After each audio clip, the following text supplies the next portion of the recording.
true what they say is less really more.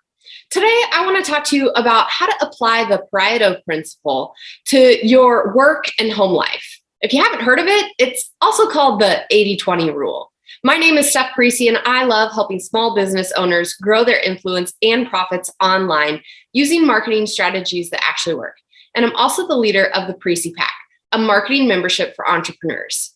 Now, if you've never heard of the Pareto Principle or the 80-20 principle, let me clue you in. It's basically the idea that 20% of your efforts bring 80% of your results. And the idea can apply to so many things in life. Hear me out. For example, do you wear 20% of your clothes 80% of the time? Or maybe you're only really eating 20% of the snacks and the tasty food from the 80% that you buy at the store, and you find yourself throwing away those bags of veggies or things like that. In business, often 20% of your customers make 80% of the complaints. Or on the other hand, 20% of your customers result in 80% of your profits. So it only makes sense, especially in business and in your home life, I would say, that you want to focus your attention on these most critical tasks. You can save so much time and money by focusing on what's most effective. Now, to do this, to apply this 80-20 principle, follow this process that I'm going to share with you today. First up, identify your work goals. Now, if you've never written down your goals before, I highly encourage you to check out this video where I talk about the power of writing down your goals and give you tips. Simply put, what are you trying to accomplish at your work? And you might have more than one goal. That's fine. Write it all down right now. It's so imperative, though, to know where you want to go, right? To have a destination. I'm a huge believer in vision. Maybe not vision boards. So check out this video if you want to find out why I believe vision boards are deceiving you right now.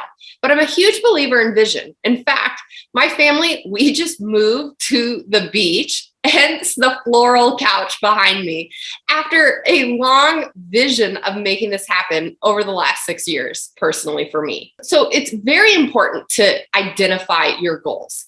Next, pick the most important goals to you. Not all goals are created equal. If you could only achieve the top 1 or 2 goals on your list, what would you circle? You want to start there. Then step 3 is to identify all the tasks that will help you achieve these goals. Think of every single thing. Now, these are action tasks. So for example, in business, if your goal is to generate more leads, or let's make that a smarter goal, say you want to generate 10 new leads every single day of the month, how can you make that happen? So you could write down all the different ideas.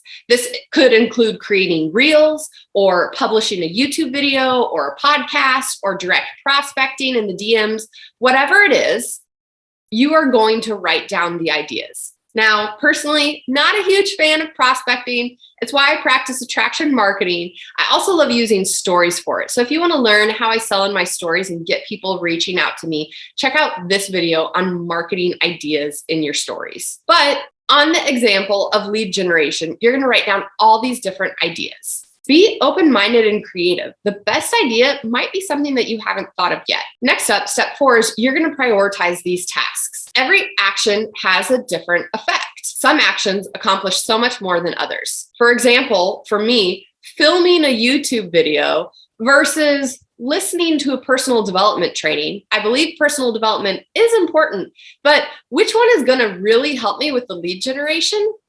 Filming the YouTube video. Pick out which task will have the greatest impact on helping you hit that goal and put the actions in order from most effective to least effective. And that moves us to step 5.